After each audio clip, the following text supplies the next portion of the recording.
अपना उत्तराखंड के इस वक्त के बुलेटिन के साथ मैं हूं अनुपम। प्रदेश की हर छोटी बड़ी खबरों को लेकर के हरिद्वार से खबर है, जहां पर एक महिला जज ने वकील के खिलाफ केस दर्ज कराया है।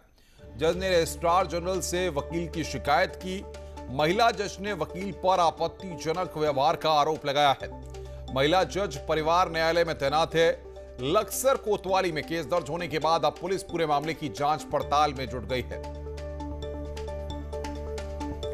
तो वकील के खिलाफ यहां पर केस दर्ज कराया। महिला जज ने लक्सर में एक केस दर्ज कराया है।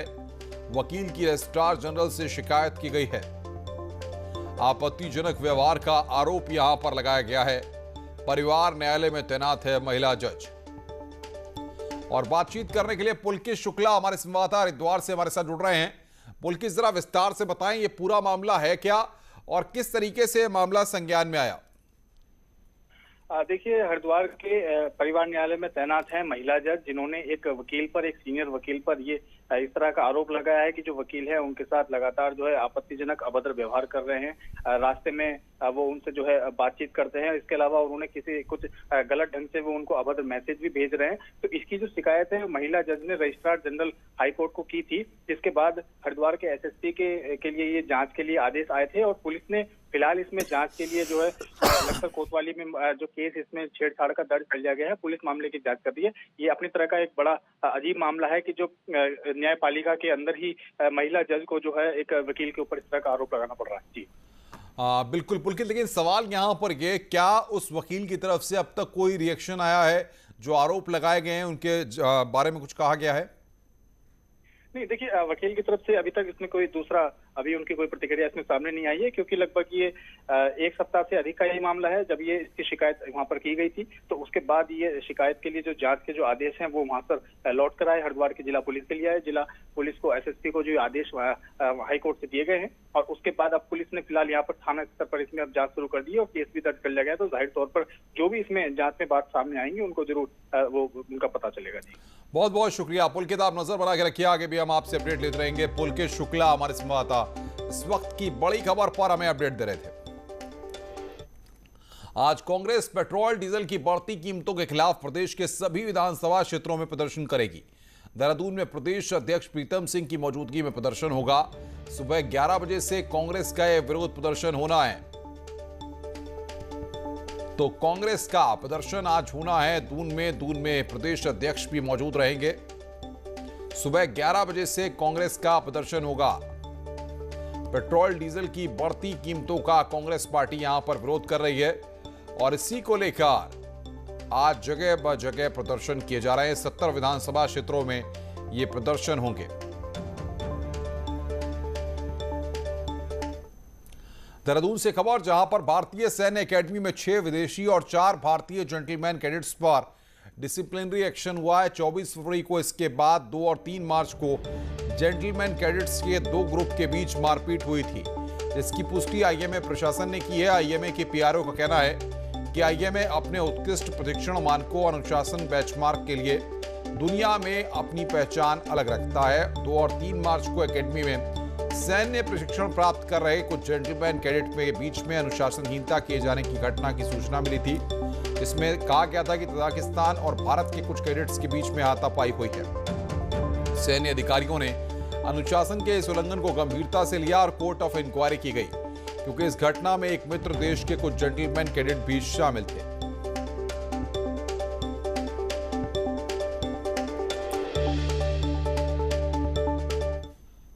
नैनीताल जिला अस्पताल में मरीजों को लिफ्ट के साथ हाईटेक सुविधाएं मिलेंगी। अस्पताल में central oxygen plant, CT scan के साथ अन्य सुविधाओं पर काम शुरू होगा। इसके लिए 74 लाख की राशि जिलाधिकारी द्वारा जारी कर दी गई है। जिला अस्पताल के सीएमएस डॉक्टर केएस धामी ने बताया कि इस पैसे से न्यू बिल्डिंग के लिफ्ट लगने के साथ ओटी में काम किया जाना है, साथ ही वार्डों और शौचालय में भी काम किया जाना है।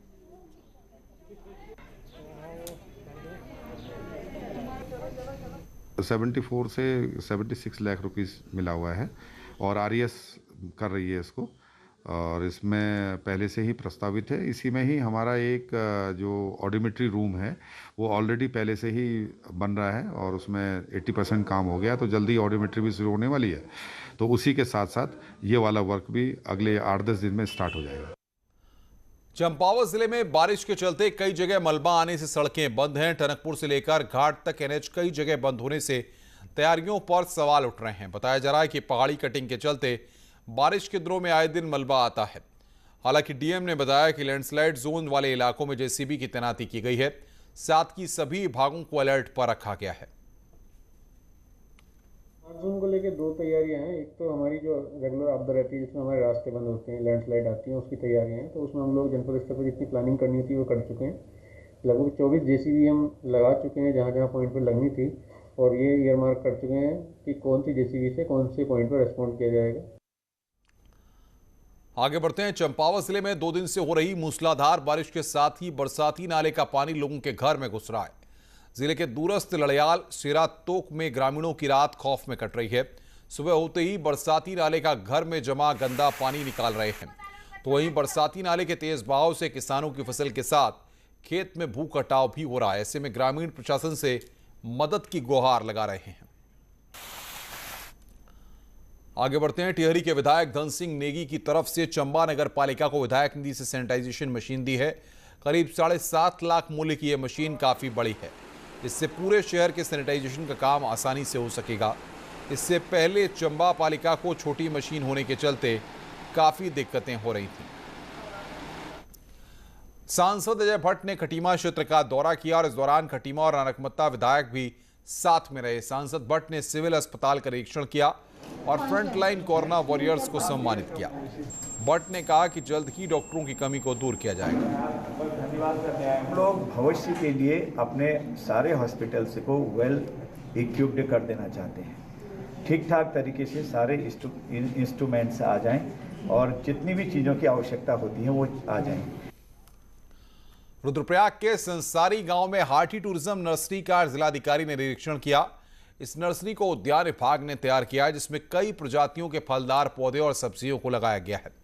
नर्सरी के पास की होम स्टे भी निर्माणाधीन है। जिलाधिकारी ने निरीक्षण के बाद इसमें पॉली हाउस और मॉडल ट्रेनिंग सेंटर विकसित करने के भी निर्देश दिए। काफ़ी इम्पोर्टेंट है और इसको और बेहतर करने के भी निर्देश दिए गए हैं। पुनः 1 महीने बाद इसका रिव्यू किया जाएगा। पानी की सुविधा यहाँ पे और पॉली हाउसेस बढ़ाने के लिए और समस्त चीज़ों को और बेहतर करने के लिए, ज़्यादा से ज़्यादा रास्ते वगैरह ठीक करवाने के लिए सब चीज़ों के निर्देश ऑलरेडी दिए गए हैं। आगे बढ़ते हैं। नई टिहरी वासियों के लिए राहत भरी खबर है। सरकार द्वारा नई टिहरी शहर में अनडेवलप प्लॉट को डेवलप करने अतिक्रमण को अब सरकारी दर पर पैसा जमा कराया जाएगा और लोगों का अतिक्रमण तोड़ा नहीं जाएगा। टिहरी विधायक धन सिंह नेगी ने मीडिया से बातचीत में बताया कि 24 मार्च 2021 को समाधान योजना के माध्यम से बनाई गई पॉलिसी के जरिए आवेदन मांगे जाएंगे। विभिन्न कैटेगरी के जरिए विस्थापितों को उनके अतिक्रमण का सरकार दर पर पैसा जमा करना होगा और वो उन्हीं के नाम पर हो जाएगा। 21 को हमारी सरकार ने एक बार समाधान योजना के माध्यम से पूरे प्रदेश के लिए एक पॉलिसी तय की है, जिसके आधार पर अब नई टिहरी नगर के उन प्रभावितों को, उन विस्थापितों को जिनका बांध विस्थापन के कारण जो अपने घर छोड़कर नई टिहरी नगर आए, नए शहर में आए हैं, उन्होंने थोड़ा बड़ा जो उनका सीढ़ियों का अतिक्रमण, दीवार का अतिक्रमण, जो उनका थोड़ा सा अतिक्रमण की चपेट में था, उसको स्थायी करने के लिए सरकार ने जो निर्णय लिया, उसके क्रम में अब आवेदन प्रारंभ होंगे।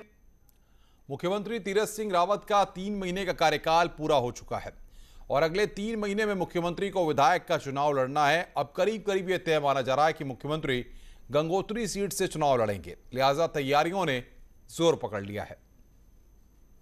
मुख्यमंत्री तीरथ सिंह रावत को अगले 3 महीने में विधायक बनना है और इसके लिए चुनाव लड़ना है।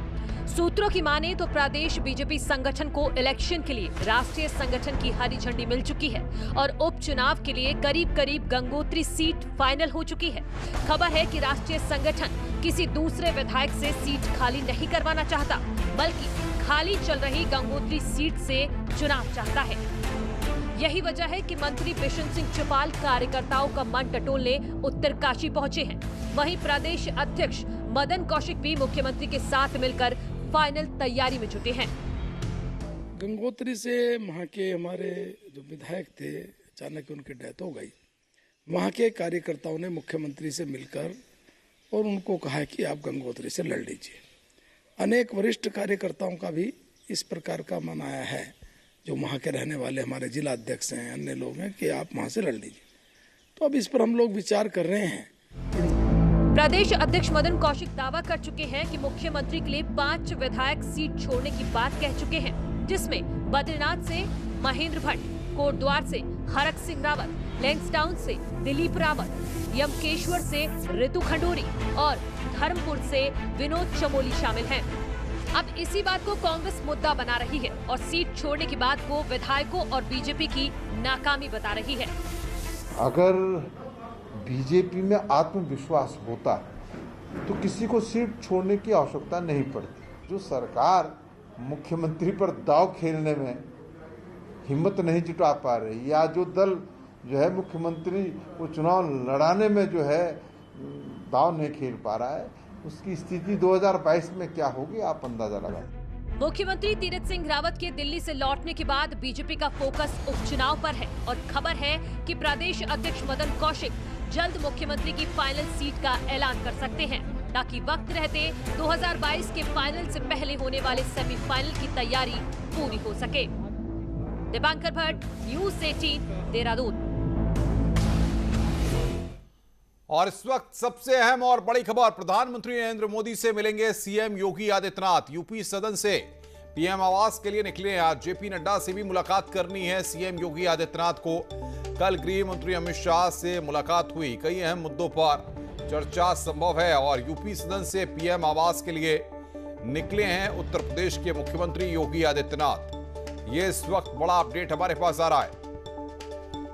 सुबह यूपी सदन में आपको बता दें कि तमाम लोगों से मुलाकात उनकी हुई है और उसके बाद फिलहाल इस वक्त का अपडेट ये है कि यूपी सदन से मुख्यमंत्री योगी आदित्यनाथ निकल गए हैं प्रधानमंत्री आवास के लिए।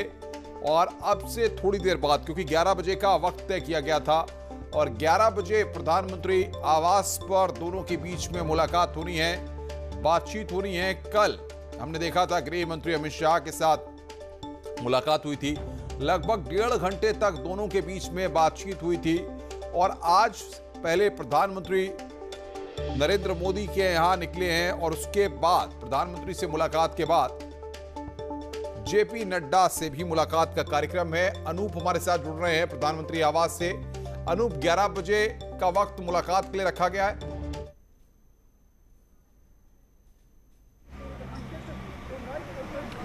देखिए, आपको सीधी तस्वीरें दिखाते हैं। थोड़ी देर पहले ही उत्तर प्रदेश के मुख्यमंत्री योगी आदित्यनाथ पीएम आवास पहुंच चुके हैं और प्रधानमंत्री नरेंद्र मोदी से उनकी मुलाकात होगी।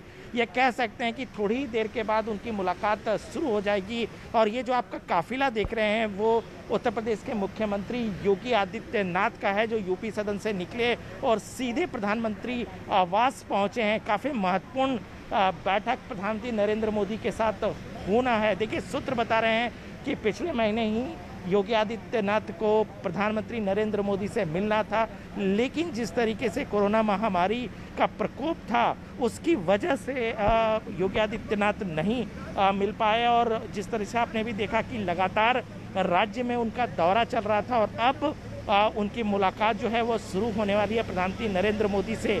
पिछले 2 महीने में उत्तर प्रदेश सरकार ने जो जो काम किए हैं कोरोना महामारी से निपटने के लिए, उन सभी बातों का लेखा जोखा प्रधानमंत्री नरेंद्र मोदी को योगी आदित्यनाथ देंगे कि समाज से जुड़े हुए कार्यक्रम क्या चलाए गए, कोरोना महामारी को लेकर क्या चलाए गए, किस तरीके से अस्पतालों की सुविधा बढ़ाने को लेकर काम किए गए। इन तमाम मुद्दों पर योगी आदित्यनाथ आज प्रधानमंत्री नरेंद्र मोदी से चर्चा करेंगे। साथ ही वैक्सीनेशन को लेकर आज तक क्या प्रोग्रेस रहा है उस पर भी चर्चा करेंगे और वैक्सीनेशन को लेकर आगे क्या रोड मैप तैयार किया जाएगा। क्योंकि देखिए, 21 जून से केंद्र सरकार की जिम्मेवारी है वैक्सीनेशन की, तो ऐसे में किस तरीके से आगे इम्प्लीमेंट किया जाए, इन सभी मसलों पर योगी आदित्यनाथ और प्रधानमंत्री नरेंद्र मोदी के बीच जो है वो बातचीत होगी, काफ़ी महत्वपूर्ण है। और इस बैठक के बाद वो सीधे पार्टी अध्यक्ष जेपी नड्डा से जाकर मिलेंगे।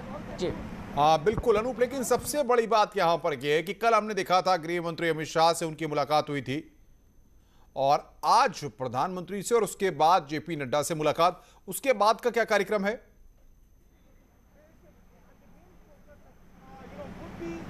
देखिए, आधिकारिक रूप से आज प्रधानमंत्री नरेंद्र मोदी के बाद उन्हें जेपी नड्डा जो कि पार्टी अध्यक्ष है उनसे मुलाकात है और उसके बाद आधिकारिक कोई कार्यक्रम मुख्यमंत्री का नहीं है दिल्ली में। हालांकि मुख्यमंत्री दिल्ली में हैं तो जाहिर सी बात है कि कुछ सांसद और उत्तर प्रदेश से संबंधित कुछ मंत्री उनसे मुलाकात कर सकते हैं।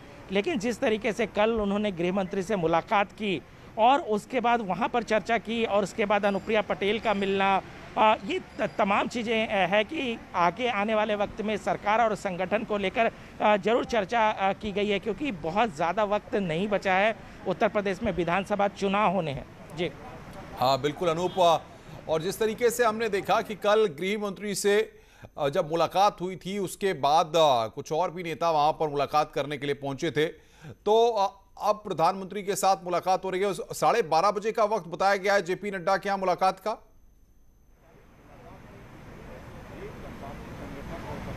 जी बिल्कुल, देखिए यहाँ इनकी बातचीत होगी और उसके बाद ये पार्टी अध्यक्ष जेपी नड्डा के पास जाएंगे और वहाँ उनकी मुलाकात होगी। देखिए, पार्टी अध्यक्ष से मुलाकात में जाहिर सी बात है संगठन को लेकर चर्चा होगी, क्योंकि 7-8 महीने में विधानसभा चुनाव है। ऐसे में संगठन को कितना मजबूत किया जाए, किस तरीके से मजबूत किया जाए, क्योंकि देखिए पार्टी भी कोरोना महामारी को देखते हुए सेवा ही संगठन कार्यक्रम चला रही है, तो इसके तहत किस तरीके से आगे लोगों तक पहुंचा जाए, तो एक पूरा कार्यक्रम का लेखा जोखा जो है वो तैयार किया जाएगा जेपी नड्डा के साथ बैठकर।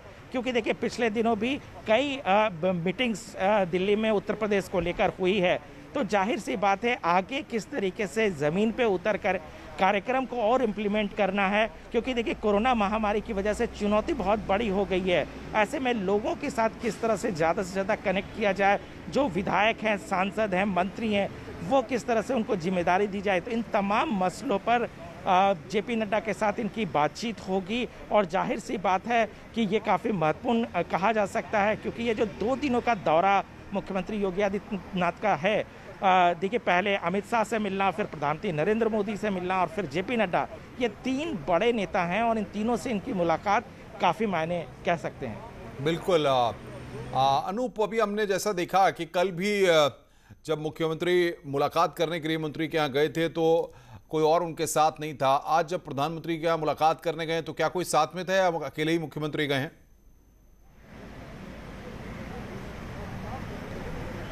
नहीं, देखिए प्रधानमंत्री नरेंद्र मोदी के साथ उनकी मुलाकात 1-to-1 होने वाली है। आमतौर पर मुख्यमंत्री और जब प्रधानमंत्री के बीच बातचीत होती है तो उसमें कोई बड़ा नेता मौजूद नहीं होता है।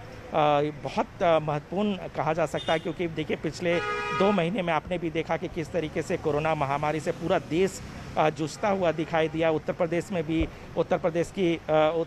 भी स्थिति बहुत ख़राब दिख रही थी। हालांकि हमने देखा कि वहाँ के मुख्यमंत्री योगी आदित्यनाथ को कोरोना हुआ और उसके बावजूद वो लगातार जो है वो समीक्षा बैठक करते रहे, अधिकारियों से बातचीत करते रहे। और उसके बाद अगर आप 15 दिनों का देखें तो लगातार हर ज़िलों में मुख्यमंत्री का दौरा हो रहा है। तो ये पूरा एक जो कार्यक्रम है, इसके अलावा कई तरह के सवाल खड़े किए गए, अस्पताल को लेकर स्वास्थ्य सुविधाओं को लेकर सवाल खड़े किए गए, मेडिसिन को लेकर सवाल खड़े किए गए। तो इन तमाम मसलों पर जाहिर सी बात है आज जब प्रधानमंत्री नरेंद्र मोदी से उनकी 1-to-1 चर्चा होगी तो इन तमाम चीज़ों का लेखा जोखा प्रधानमंत्री नरेंद्र मोदी के सामने दिया जाएगा और वो जरूर मुख्यमंत्री बताएंगे कि किस तरीके से स्वास्थ्य सुविधाओं को बढ़ाने के लिए, बेहतर करने के लिए उत्तर प्रदेश किस तरीके से आगे आ रही है। क्योंकि देखिए 3rd वेव की आशंका जताई जा रही है, तो उसको लेकर के मुख्यमंत्री और राज्य कितना तैयार है। इन तमाम मसलों पर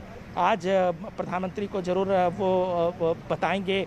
दूसरी तरफ वैक्सीनेशन को किस तरह से तेज गति देनी है, तो इन सभी चीज़ों का जो रूपरेखा है वो आज की बैठक में तैयार की जाएगी। बिल्कुल, अगर हम देखें जिस तरीके से अनूप काशी को लेकर के प्रधानमंत्री का अपना एक विजन है, काशी को लेकर के लगातार प्रधानमंत्री के तमाम तरह के इंस्ट्रक्शंस भी देते रहते हैं, तो काशी को लेकर के उत्तर प्रदेश के मुख्यमंत्री तमाम योजनाओं को देख भी चुके हैं, दौरा भी कर चुके हैं, जो कॉरिडोर तैयार हो रहा है उसकी भी प्रगति देख चुके हैं।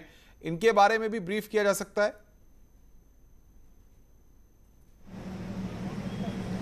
बिल्कुल आप सही कह रहे हैं कि उस मुद्दे को लेकर भी मुख्यमंत्री ब्रीफ करेंगे। इसके अलावा जितने भी पिछले 2-3 महीनों में विकास के काम किए गए हैं, स्वास्थ्य से संबंधित जो काम किए गए हैं, उनके बारे में विस्तार से चर्चा की जाएगी। क्योंकि देखिए, प्रधानमंत्री नरेंद्र मोदी भी इस बात को बखूबी समझते हैं कि उत्तर प्रदेश अब विधानसभा चुनाव में जाना है। तो ऐसे में ये जो आखिरी का वक्त होता है, उसमें राज्य सरकार ने कितने काम किए हैं, कौन कौन से प्रोजेक्ट को इम्प्लीमेंट किया है, कौन कौन से काम तरक्की के पथ पे, तो इन तमाम मसलों का लेखा जोखा लिया जाता है। अगर पिछले दिनों देखें तो 3 राज्यों के मुख्यमंत्री मिलकर जा चुके हैं प्रधानमंत्री नरेंद्र मोदी से।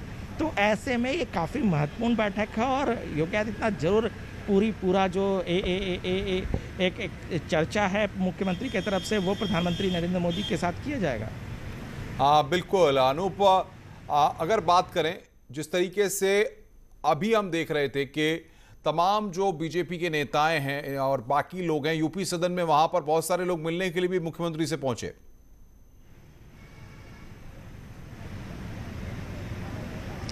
देखिए, ये सामान्य प्रक्रिया है। अगर मुख्यमंत्री दिल्ली में हैं और दिल्ली में उत्तर प्रदेश से जो संबंधित नेता हैं वो ज़रूर पहुंचते हैं। लेकिन देखिए, कल सतपाल सिंह जाकर उनसे मुलाकात की। इसके अलावा जितिन प्रसाद का उनसे मिलना अपने आप में बड़ा मैसेज है, क्योंकि जितिन प्रसाद जो कि कांग्रेस के बड़े नेता थे, उन्होंने पार्टी ज्वाइन की है। और जिस तरीके से आपने भी देखा कि ज्वाइनिंग के वक्त में जिस पीयूष गोयल ने जितनी तारीफ़ की और उन्होंने कहा कि इनका संगठन में बहुत आगे भविष्य है, तो ऐसे में इनका मिलना एक मैसेज है। और जाहिर सी बात है कि जितिन प्रसाद को पार्टी जो है वो उत्तर प्रदेश में बड़ी जिम्मेदारी देने वाली है। तो कुल मिला के कह सकते हैं कि ये जो मुलाकात है, चाहे वो वहाँ के स्थानीय नेताओं के साथ हो या फिर केंद्र के बड़े नेताओं के साथ है, इसका मतलब ये है कि उत्तर प्रदेश में चुनाव का काउंटडाउन शुरू हो गया है और बीजेपी पूरी तरह से तैयारियों में जुट गई है चुनाव की तैयारियों को लेकर। जी, फिलहाल वापसी के बारे में कोई जानकारी नहीं मिल पा रही है अभी कि वापसी लखनऊ का आज ही होगी या देर शाम तक होगी।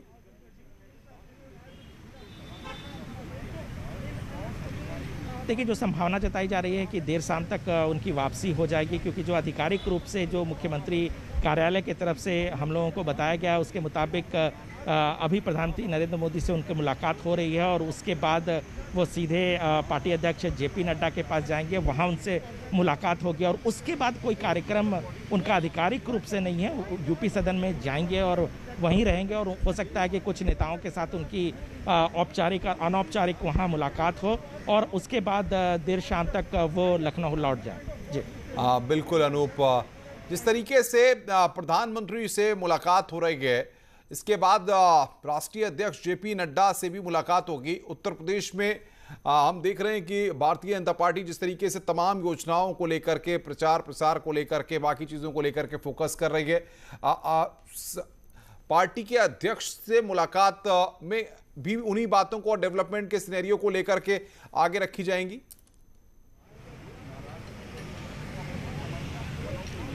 देखिए, पार्टी अध्यक्ष के साथ डेवलपमेंट के अलावा संगठन को किस तरीके से आगे और मजबूत किया जाए, ज़मीन से जोड़ा जाए, इस मुद्दे पर ज़्यादा बात की जाएगी। देखिए, कोरोना महामारी की वजह से स्थितियां बहुत बदल गई है। ऐसे में किस तरीके से कोरोना महामारी को देखते हुए लोगों तक ज़्यादा से ज़्यादा पहुंचा जाए, पार्टी ज़्यादा से ज़्यादा लोगों को मदद कर सके, इन सभी मसलों को लेकर केंद्रीय नेतृत्व और बीजेपी बड़ा कार्यक्रम चला रही है। इसको ज़मीन तक कैसे इम्प्लीमेंट करना है, इस पर एक खाका आज ज़रूर तैयार किया जाएगा। दूसरी तरफ जेपी नड्डा के दिमाग में ये साफ है कि आने वाले वक्त में विधानसभा चुनाव है, इसको लेकर के संगठन को बहुत ज़्यादा मजबूत करना।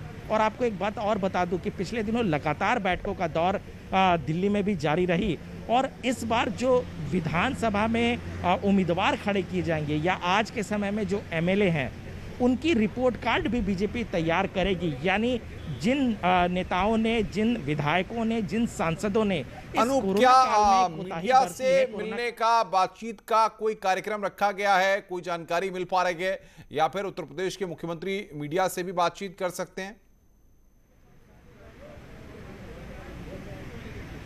देखिए, अभी आधिकारिक रूप से इस बारे में किसी तरह का कोई हम लोगों को बताया नहीं गया है कि सारी बैठकों के बाद मुख्यमंत्री मीडिया से भी मुखातिब होंगे। इंतज़ार करना होगा। देखिए, आधिकारिक रूप से चूँकि अभी नहीं बताया गया है, जब बैठकें ख़त्म हो जाएगी तो जाहिर सी बात है उसके बाद साफ हो जाएगा कि क्या मुख्यमंत्री इन तमाम बैठकों के बारे में कुछ मीडिया को बताते हैं या फिर वो लखनऊ चले जाते हैं। जी बिल्कुल अनूप, बने रहिए आप हमारे साथ। अनूप गुप्ता हमारे संवाददाता प्रधानमंत्री आवास पर मौजूद हैं, जो पल पल की अपडेट हम तक पहुंचा रहे हैं लगातार। अनूप गुप्ता बता रहे हैं कि कुछ देर पहले प्रधानमंत्री आवास पर पहुंचे हैं उत्तर प्रदेश के मुख्यमंत्री योगी आदित्यनाथ, और वहां पर जाकर के प्रधानमंत्री नरेंद्र मोदी से उनकी मुलाकात हो रही है।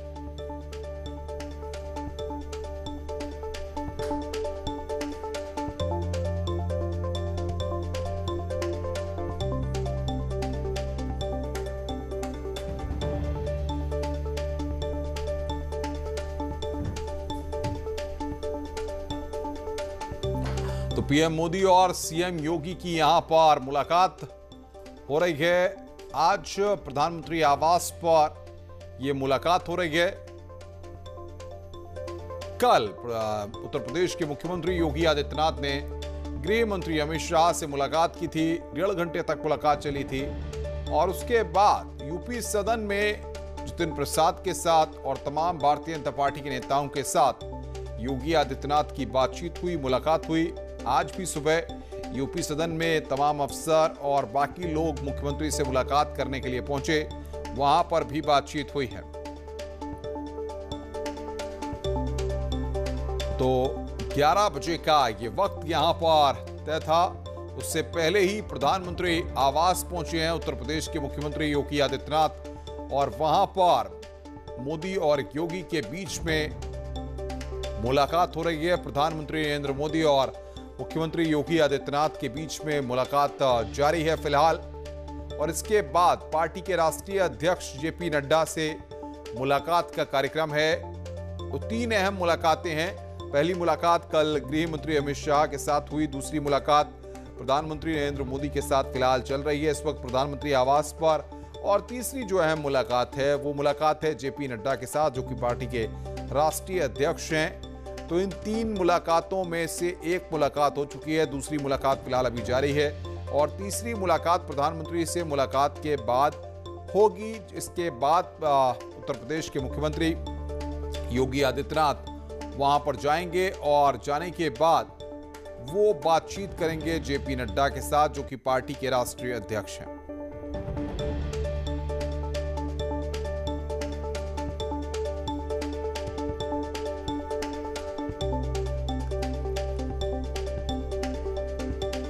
वो सबसे महत्वपूर्ण जानकारी यहां पर हमारे पास आ रही है, जिसको हम दर्शकों तक सबसे पहले पहुंचा रहे हैं। पीएम मोदी और सीएम योगी की मुलाकात जारी है फिलहाल। पीएम आवास पर यह मुलाकात हो रही है। सीएम योगी पीएम आवास में मौजूद हैं और वहां पर मुलाकात हो रही है। सीएम योगी पीएम आवास में मौजूद, और सीएम योगी और पीएम मोदी की यह मुलाकात है। पीएम आवास पर यह मुलाकात हो रही है। 10:45 पर योगी आदित्यनाथ, आपको बता दें कि प्रधानमंत्री आवास में पहुंचे हैं, और उसके बाद तब से मुलाकात जारी है। 11 मिनट हो चुके हैं। 11 मिनट पहले वहां पर पहुंचे प्रधानमंत्री आवास पर उत्तर प्रदेश के मुख्यमंत्री। कल गृह मंत्री अमित शाह के साथ उनकी 1.5 घंटे तक बातचीत हुई है, और आज प्रधानमंत्री नरेंद्र मोदी के साथ इस समय बातचीत चल रही है, और इसके बाद पार्टी के राष्ट्रीय अध्यक्ष जेपी नड्डा के साथ उनकी मुलाकात होनी है। अनूप बने हुए हमारे साथ। अनूप, कल भी 1.5 घंटे तक गृह मंत्री अमित शाह के साथ मुलाकात हुई, उसके बाद पार्टी के नेताओं के साथ यूपी सदन में बातचीत, और आज प्रधानमंत्री के साथ अब 10:45 से बातचीत हो रही है।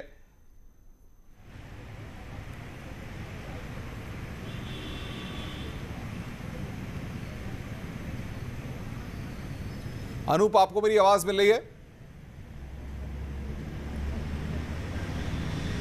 सवाल दोहराएं। अनूप, कल भी हमने देखा कि अमित शाह के साथ बातचीत हुई थी, उसके बाद पार्टी के नेताओं के साथ यूपी सदन में बातचीत हुई, और अब फिलहाल प्रधानमंत्री के साथ बातचीत चल रही है।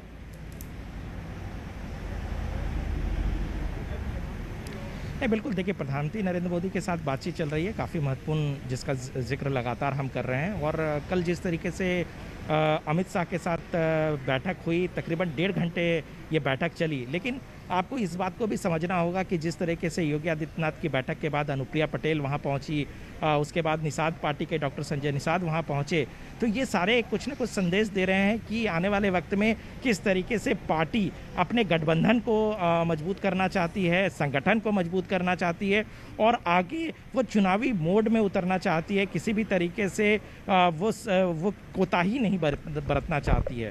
देखिए, प्रधानमंत्री नरेंद्र मोदी के साथ जो बैठक चल रही है उसका एजेंडा ही बहुत अलग है, क्योंकि ये देखिए, ये पूरी तरह से जो है वो मुख्यमंत्री, मैं आऊंगा अनूप आपके पास, एक अपडेट लेंगे पवन गौड़ के साथ, यूपी सदन में है पवन। कल भी हमने देखा था यूपी सदन में मुख्यमंत्री से तमाम लोग मिले थे, आज सुबह भी कई लोगों ने मुलाकात की है, क्या जानकारी है आपके पास?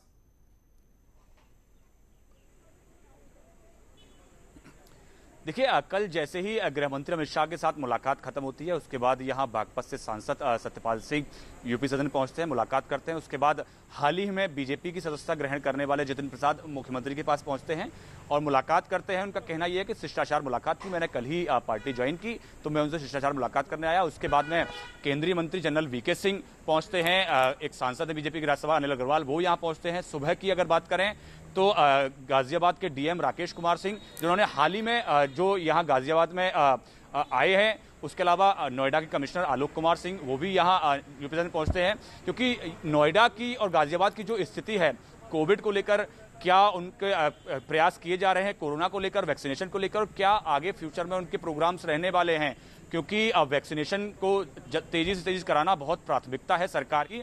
तो उन्होंने उसको लेकर पूरी बातचीत और चर्चा मुख्यमंत्री के साथ की। इसके बाद अभी मुख्यमंत्री निकल गए हैं, तो पूरी जो तस्वीर है, लगातार जो लोगों का मिलना जारी है मुख्यमंत्री से। मुख्यमंत्री खुद 3 बड़े लोगों से मुलाकात कर रहे हैं, इसके अलावा और जो सांसद और जो नेता और अधिकारी हैं कुछ, वो लगातार मुख्यमंत्री से मुलाकात कर रहे हैं। बिल्कुल पवन, विनीत भी हमारे साथ हैं जेपी नड्डा के आवास से। विनीत बताइए, प्रधानमंत्री के यहाँ मुलाकात खत्म होगी, उसके बाद सीधे जेपी नड्डा के यहाँ ही आएंगे या फिर यूपी सदन भी जाएंगे? क्या जानकारी आपको मिल रही है, कितने बजे का वक्त रखा गया है मुलाकात का? जी, निश्चित तौर पर मैं आपको बताना चाहूँगा कि लगभग 12:30 बजे यह मुलाकात होगी। तो यह देखने की वाली बात होगी कि प्रधानमंत्री के साथ जो बैठक होती है वो कितने देर में बैठक चलती है। लेकिन एक बात जो यहाँ पर मैं आपको बताना चाहूँगा कि जिस तरह से हमने देखा कि पिछले दिनों में अगर हम बात करें, पिछले दिनों कई मुख्यमंत्री हैं, चाहे वो उत्तराखंड के मुख्यमंत्री आए थे, उन्होंने मुलाकात की थी, या फिर हिमाचल के मुख्यमंत्री आए थे, उन्होंने मुलाकात की थी, चुनावी राज्यों के मुख्यमंत्री ने मुलाकात की थी। तो सभी बैठकों के बाद एक तरह से अंतिम में जो मुहर लगाने की बात हो या फिर अंतिम चर्चा करने की बात हो, वो राष्ट्रीय अध्यक्ष जेपी नड्डा के साथ में किया जाएगा। और हम अब यह देख सकते हैं कि निश्चित तौर पे कोरोना काल में जिस तरह से जो कदम उठाए गए हों उस पर चर्चा होगी, या और इसके साथ ही साथ जब आगामी चुनाव होने हैं 2022 में, जिस तरह से यूपी में चुनाव होने हैं, पार्टी के लिए ये काफ़ी महत्वपूर्ण है, क्योंकि सबसे बड़ा राज्य है, यहाँ से लोकसभा की भी सीट जो है वो सबसे अधिक आती है। तो निश्चित तौर पर इसको लेकर के यहाँ पर चर्चा होगी, मंथन होगा। हमने देखा कि कल गृह मंत्री अमित शाह के साथ मुलाकात हुई, अभी प्रधानमंत्री नरेंद्र मोदी के साथ मुलाकात चल रही है, और उसके बाद 12:30 बजे के लगभग में यूपी के मुख्यमंत्री योगी आदित्यनाथ आएंगे और जेपी नड्डा के साथ चर्चा करेंगे। हाँ बिल्कुल, मैं एक बार फिर रुख करूंगा पवन गौड़ का। पवन, यूपी सदन की अगर बात करें तो इन मुलाकातों के बाद क्या मुख्यमंत्री वापस यूपी सदन आएंगे?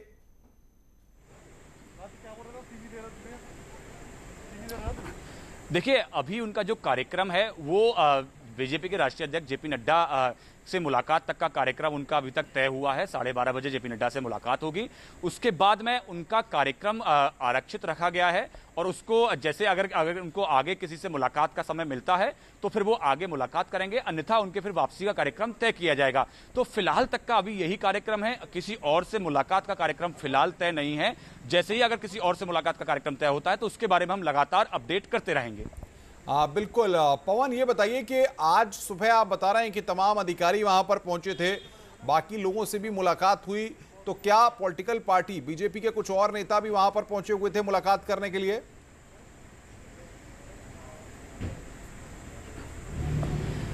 देखिए सुबह से तो मतलब कोई और नेता नहीं यहाँ आया है। यहीं के जो स्थानीय जो अधिकारी थे, चाहे नोएडा या गाजियाबाद के, उन्हीं लोगों ने मुख्यमंत्री से मुलाकात की है और जो नोएडा और गाजियाबाद के बारे में अपनी पूरी रिपोर्ट मुख्यमंत्री के साथ साझा की है, जिस तरह से वो कदम उठाए जा रहे हैं।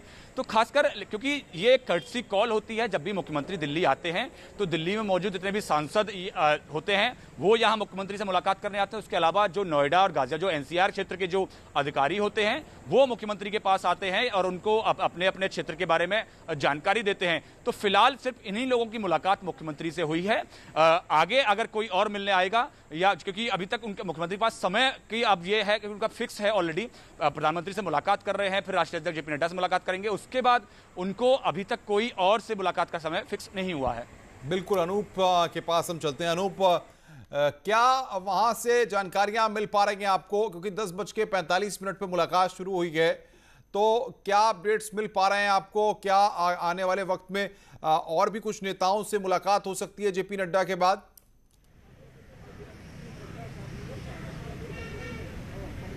देखिए, जिस तरह से अभी पवन ने भी बताया, अभी मुलाकात जो है वो प्रधानमंत्री नरेंद्र मोदी के साथ चल रही है, काफ़ी महत्वपूर्ण कहा जा सकता है। और उसके बाद बीजेपी के राष्ट्रीय अध्यक्ष जेपी नड्डा से मिलेंगे। आधिकारिक रूप से अभी वो किन किन नेताओं से आगे मुलाकात करेंगे, क्योंकि उनके जाने का कार्यक्रम फिक्स नहीं हुआ कि कितने बजे वो दिल्ली से लखनऊ के लिए रवाना हो रहे हैं। तो ऐसे में संभावना जताई जा सकती है कि कुछ और बड़े नेताओं से उनकी मुलाकात यूपी सदन में हो जाए। लेकिन देखिए, आपको बता दूं कि ये जो 3 बड़े नेताओं से जो योगी आदित्यनाथ की मुलाकात हो रही है, ये अपने आप में बड़ा महत्वपूर्ण कहा जा सकता है कि ये डेवलपमेंट है। क्योंकि हमने देखा कि पिछले 15 दिनों में दिल्ली में और लखनऊ में लगातार संगठन और सरकार को लेकर हलचलें तेज रही, बैठकों का दौर जारी रहा। और आपने देखा कि किस तरीके से BL संतोष, जो कि बीजेपी के राष्ट्रीय महासचिव हैं, और राधा मोहन सिंह लखनऊ पहुंचे थे और वहां उन्होंने मंथन की थी वहां के कार्यकर्ताओं के साथ, वहां के नेताओं के साथ। तो कुल मिलाकर के ये कह सकते हैं कि जो राज्य सरकार है और वहाँ का जो राज्य की जो संगठन है, बीजेपी पार्टी है, वो पूरी तरह से सक्रिय है। और जिस तरह से स्थितियाँ बदली है कोरोना महामारी को देखते हुए, उसको लेकर पूरी अलर्ट मोड में है, ज़मीन से जुड़ी हुई दिखाई दे रही है और लगातार काम कर रही है किसी भी तरीके से, क्योंकि उनको अच्छे तरीके से ये पता है कि आने वाले वक्त में उनको जनता के सामने जाना है। विधानसभा चुनाव है और ये विधानसभा चुनाव न केवल राज्य के लिए काफ़ी महत्वपूर्ण है, बल्कि ये बीजेपी केंद्रीय नेतृत्व के लिए भी काफ़ी महत्वपूर्ण है। क्योंकि देखिए, पश्चिम बंगाल के चुनाव परिणाम आपके सामने हैं। ऐसे में बीजेपी के लिए बहुत बड़ी चुनौती है कि उत्तर प्रदेश का चुनाव किसी भी तरीके से जीता जाए, और उसके लिए लगातार जो है वो संगठन को मजबूत किया जा रहा है और बीजेपी लगातार कार्यक्रम बना रही है जिससे लोगों तक और कनेक्ट किया जा सके। तो इन तमाम मसलों को लेकर ये जो लगातार सिलसिलेवार इनकी बैठकें हो रही है, और आज जिस तरह से प्रधानमंत्री नरेंद्र मोदी और उसके बाद जेपी नड्डा से उनकी मुलाकात होगी, ये हर दृष्टिकोण से काफ़ी महत्वपूर्ण कहा जा सकता है। बिल्कुल, हमारे साथ विनीत भी बने हुए हैं। विनीत, अगर जेपी नड्डा से मुलाकात के मामले को देखा जाए तो सवाल ये है कि इससे पहले भी हम देख चुके हैं कि जेपी नड्डा तमाम लोग जो हैं, चाहे संगठन के लोग हों, चाहे BL संतोष हो, तमाम लोग जो है वो मुलाकात कर चुके हैं। यानी कि उत्तर प्रदेश में जो संगठन है या फिर उत्तर प्रदेश में जो विकास की चीज़ें हैं, जो बीजेपी के प्रचार और प्रसार है या विधानसभा चुनाव को फतेह करने की जो रणनीति है, उनको लेकर डिस्कशन हो सकता है।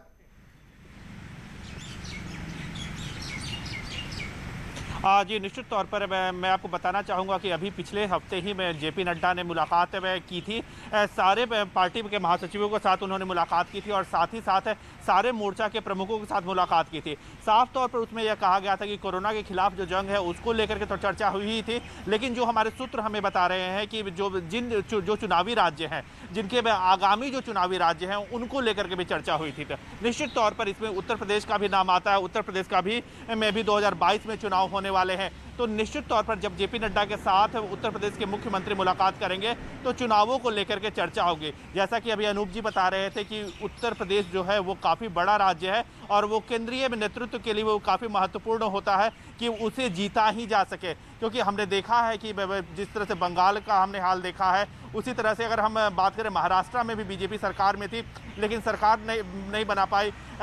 हरियाणा में भी सरकार जो है जिस तरह से बहुमत में थी उस तरह का बहुमत नहीं ला पाई। तो निश्चित तौर पर बीजेपी के लिए काफ़ी महत्वपूर्ण हो जाता है कि इनमें कि उत्तर प्रदेश को जीते, उत्तर प्रदेश से बड़ी जीत हासिल हो। इसके लिए वो पार्टी जो है वो लगातार अपने नेताओं के साथ मंथन कर रही है। जैसा कि मैंने पहले भी बताया कि महासचिवों के साथ बैठक हुई थी, मोर्चा प्रमुखों के साथ बैठक हुई थी, उसमें चुनावी राज्यों को लेकर के चर्चा हुई, साफ तौर पर उत्तर प्रदेश की लेकर के भी चर्चा हुई। बिल्कुल, तो इन पर जो निष्कर्ष निकले हैं पवन हमारे साथ बने हैं। पवन, सबसे बड़ी बात यह है कि उत्तर प्रदेश सरकार ने कोरोना के मामलों को नियंत्रण में करने के लिए जिस तरह के फॉर्मूले इजाद किए, हमने देखा कि बाकी राज्यों ने भी उन फॉर्मूलों पर काम करना शुरू किया और उत्तर प्रदेश सरकार की WHO ने भी तारीफ की।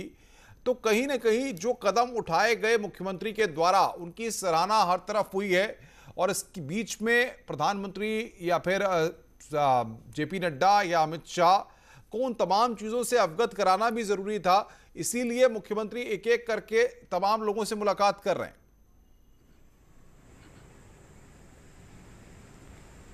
जी बिल्कुल, जिस तरह से आपने देखना है, आपको बताना चाहूँगा कि आप खुद जानते हैं लगातार जो मुख्यमंत्री योगी आदित्यनाथ हैं उन्होंने उत्तर प्रदेश के अंदर जो 3T का फॉर्मूला था, ट्रैक, ट्रीस और ट्रीटमेंट, इन तीनों के टी के हिसाब से लगातार टेस्ट कराए गए। अगर आज की ही बात करें तकरीबन 3.25 लाख टेस्ट जो हैं वो उत्तर प्रदेश के अंदर एक दिन के अंदर हुए हैं। तो लगातार टेस्टिंग की गई कोरोना को लेकर, जो पॉजिटिव लोग हैं उनको ट्रैक किया गया, उनके बाद उसका ट्रीटमेंट किया गया। तो उसके चलते जो कोरोना संक्रमण का फैलाव है उत्तर प्रदेश में बहुत ज़्यादा तेजी से, जितने फैल सकता था, जितनी संभावना थी उतनी तेजी से नहीं फैला। अगर बात करें वैक्सीनेशन की तो वैक्सीनेशन भी बड़ी तेजी स्पीड से लगातार उत्तर प्रदेश के अंदर हो रहा है।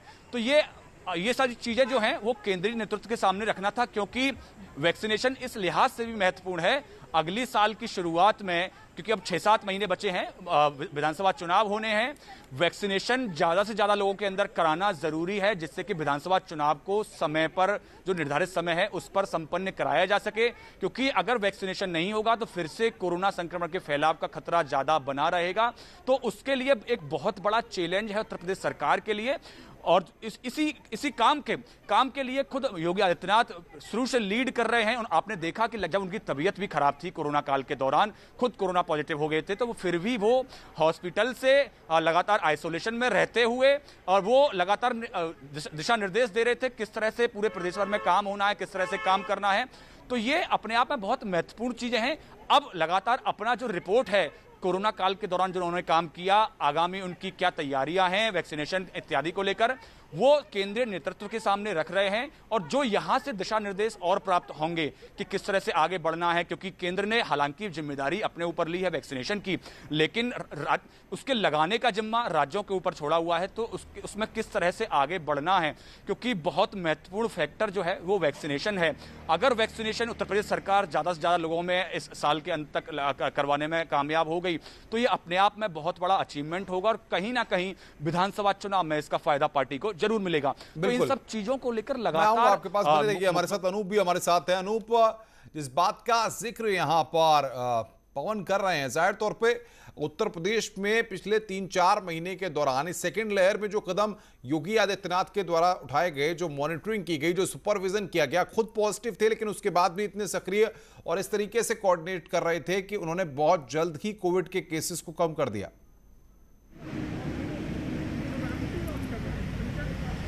नहीं, बिल्कुल। देखिए, इस बात की तारीफ लगातार हो रही है और जब BL संतोष वहां पहुंचे थे और उसके बाद उन्होंने ट्वीट करके इस बात की तारीफ की थी कि जिस तरह से योगी आदित्यनाथ के नेतृत्व में कोरोना महामारी को काबू करने में काम किया गया वो वाकई सराहनीय है। दूसरी तरफ देखिए, आबादी के दृष्टिकोण से देखें तो उत्तर प्रदेश एक बड़ा राज्य है और जिस तरीके से कोरोना वहाँ लगातार फैलता जा रहा था, उसके बाद हमने देखा कि लगातार मुख्यमंत्री योगी आदित्यनाथ ने हर जिलों का दौरा किया, हर जगह उन्होंने DM से लगातार बात की, लगातार वो कंट्रोल रूम में बैठे रहे, उन्होंने अपनी टीम बनाई और लगातार मॉनिटरिंग करते रहे और इसी का नतीजा आप देख सकते हैं कि कोरोना बीमारी में बहुत कमी देखने को मिल रही है, जिसका आंकड़ा आपके सामने है। दूसरी तरफ आपको बता दूं, एक अपडेट आपको बता दूं कि प्रधानमंत्री नरेंद्र मोदी से इनकी बैठक जारी है और जो सूत्र बता रहे हैं उनके मुताबिक इस बैठक में इस बात पे भी चर्चा की जाएगी कि पिछले 4.25 सालों में जो अब तक का कार्यकाल मुख्यमंत्री योगी आदित्यनाथ का रहा है, इस 4.25 सालों में मुख्यमंत्री की तरफ से कौन कौन से राज्य सरकार द्वारा कार्यक्रम चलाए गए हैं, राज्य की योजनाओं को इम्प्लीमेंट किया गया है, और इसके अलावा जो केंद्र सरकार की जो योजनाएं हैं जो राज्य के लिए थी उस पे अब तक के क्या प्रोग्रेस रहे हैं, तो ये पूरा लेखा जोखा प्रधानमंत्री नरेंद्र मोदी को दिया जाएगा।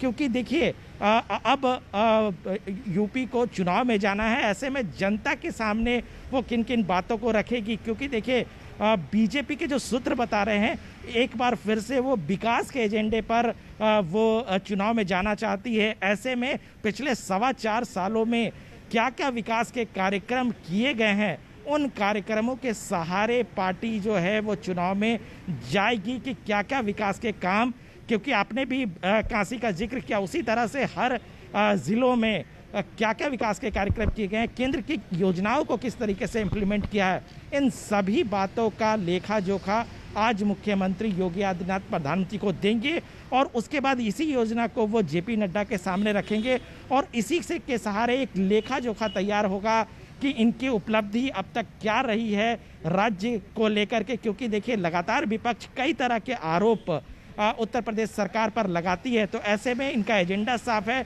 कि विकास के मुद्दे पर इनको चुनाव में जाना है। बिल्कुल, विनीत हमारे साथ बने हुए हैं।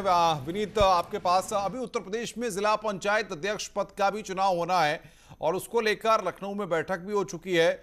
तमाम जो संगठन के लोग हैं और मुख्यमंत्री और तमाम बाकी लोग साथ में बैठ भी चुके हैं, तो क्या राष्ट्रीय अध्यक्ष की तरफ से कुछ गाइडलाइंस उसको लेकर भी दी जा सकती हैं?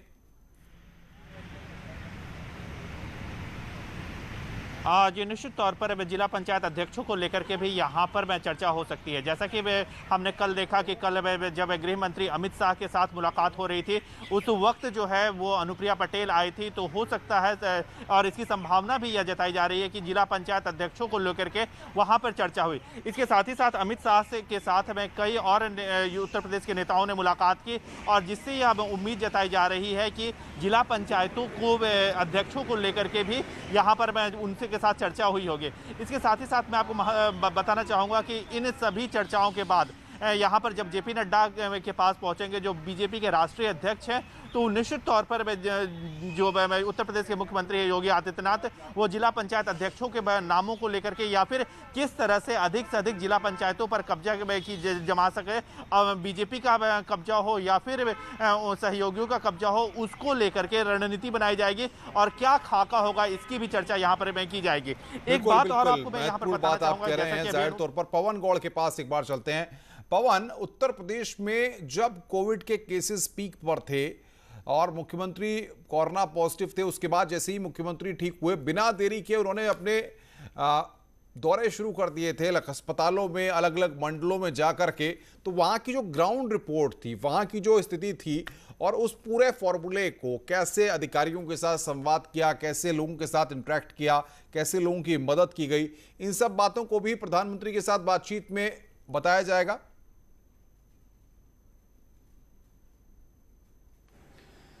जी जाहिर है जिस तरह से उन्होंने मुख्यमंत्री जैसे ही कोरोना से ठीक होकर वापस आए तो उन्होंने बिल्कुल भी देर नहीं की और लगातार पूरे प्रदेश भर का दौरा किया, सारे मंडलों में गए और लगातार खुद जाके उन्होंने एक होता है कि आप मुख्यमंत्री कार्यालय में बैठे और वहां से अधिकारियों से अपडेट ले रहे हैं, एक होता है खुद आप ग्राउंड पर उतरकर वास्तविक जो स्थिति है उसको खुद जाके देख रहे हैं और जो आपको समझ में आ रहा है कि कहाँ उसमें कमी है, कहाँ उसको और इम्प्रूव किया जा सकता है, किस तरह से ग्राउंड पर सिचुएशन है, वो आपको ज़्यादा बेहतर समझ में आती है जब आप ग्राउंड पे होते हैं। तो उन्होंने खुद जाके सिचुएशन को समझा और जहां जरूरत थी कुछ बदलाव लाने की स्ट्रेटजी में जिला प्रशासन को या अन्य जो अधिकारियों को, उसमें उन्होंने बताया कि आपको किस तरह से बदलाव लाने चाहिए। आपको याद हो तो जैसे ही मुख्यमंत्री ने अपने दो दौरे प्रदेश में शुरू किए थे उसके बाद से ही पूरे प्रदेश भर में हर जिले के अंदर एक पोर्टल तैयार किया गया था, उसमें लाइव अपडेट दी जाती थी कि किस जिले में कितने बेड्स कोरोना पॉजिटिव के लिए रखे गए हैं, उसमें कितने आईसीयू हैं, कितने वेंटिलेटर हैं, क्या है,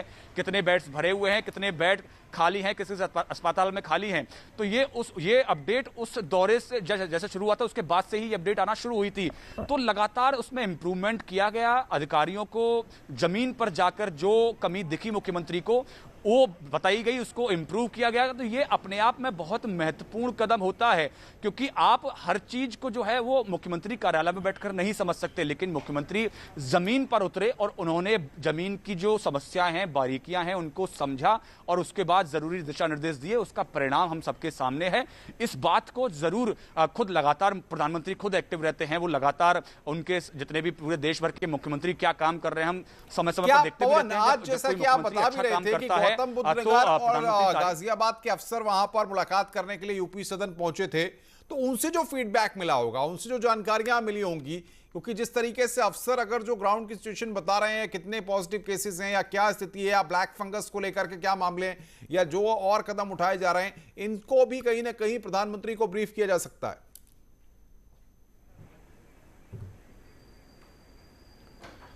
देखिए, पूरे जनपद वाइज तो खैर प्रधानमंत्री को ब्रीफ करना मुश्किल है, लेकिन एक ओवरऑल सिचुएशन जरूर प्रधानमंत्री के सामने रखी जाती है कि पूरे प्रदेश भर में इतने ब्लैक फंगस के मामले हैं, लेकिन हम दवा मुहैया कराने के लिए इतने सारे प्रयास कर रहे हैं, अस्पतालों में ट्रीटमेंट के लिए हम लगातार प्रयास कर रहे हैं। तो ये पूरी रिपोर्ट पूरे एक प्रदेश वाइज पूरी रिपोर्ट रखी जाती है, क्योंकि जनपद वाइज, क्योंकि उत्तर प्रदेश के अगर 75 जिले हैं, 75 जिले की रिपोर्ट रखवाना बिल्कुल असंभव सी बात है। लेकिन हाँ, जो जनपद अच्छा काम करते हैं या जिस जनपद का मॉडल एक पूरे इस कोरोना काल के दौरान अच्छा रहा, ये पूरा जो जिस तरह से चाहे वो टेस्टिंग की बात हो, ट्रीटमेंट की बात हो या वैक्सीनेशन की बात हो, उसकी चर्चा जरूर प्रधानमंत्री के सामने की जा सकती है कि इस जनपद ने ये अच्छा मॉडल अपनाया और उसने इस तरह से काम किया। तो ऐसे एक आध जनपद की चर्चा जरूर की जा सकती है, लेकिन सारे जनपदों के हिसाब से चर्चा कर पाना थोड़ा मुश्किल है। ऐसा संभव हो नहीं पाता है, क्योंकि समय बहुत कम होता है और इतने 75 जनपदों के बारे में चर्चा करना बिल्कुल असंभव सी बात होती है। बिल्कुल, लेकिन हाँ, मैं पवन आऊंगा आपके पास। अनूप हमारे साथ हैं। अनूप, पिछले वक्त हमने एक स्टेटमेंट सुना था प्रधानमंत्री का कि जनता के बीच में जाएं, जनता के लिए काम करें, ये एक सेंटेंस आया था जिसमें कहीं ना कहीं काफी चीजें छुपी हुई थी। तो कहीं ना कहीं अगर योगी आदित्यनाथ के साथ जो मुलाकात हो रही है उसमें पार्टी के जो वर्कर्स हैं, जो ग्राउंड पर नेता काम कर रहे हैं, उनके लिए मैसेज एक बार फिर दिया जा सकता है।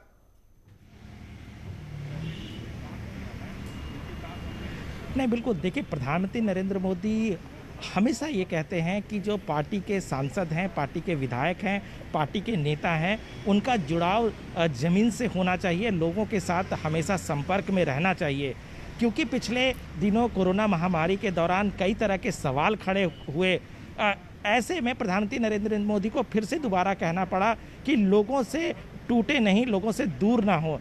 और इसका असर आपको बता दूं कि जो सूत्र बता रहे हैं, इस बार जो टिकट का बंटवारा होगा उत्तर प्रदेश में, वो पूरी तरह से परफॉर्मेंस बेस्ड टिकट दिया जाएगा। यानी कि जो विधायक जनता की सेवा में वो लगे हैं पिछले 4.5 सालों में, उन्हीं को टिकट दिया जाएगा। उनका परफॉर्मेंस कैसे है, विनीत और पवन, आप बने रहिए हमारे साथ। लगातार हम आपसे अपडेट भी ले रहे हैं और पीएम मोदी और योगी आदित्यनाथ की मुलाकात पर लगातार हमारी नजर बनी हुई है। जो भी अपडेट्स हमारे पास आ रहे हैं उनको हम दर्शकों तक सबसे पहले पहुंचा रहे हैं। कल गृह मंत्री अमित शाह से मुलाकात हुई थी और आज प्रधानमंत्री से मुलाकात, और इसके बाद अब जेपी नड्डा से मुलाकात है। इन मुलाकात के बाद का क्या कार्यक्रम है वो भी हम आपको बताएंगे। फिलहाल एक ब्रेक के लिए आप कहीं मत जाइए, बने रहिए हमारे साथ।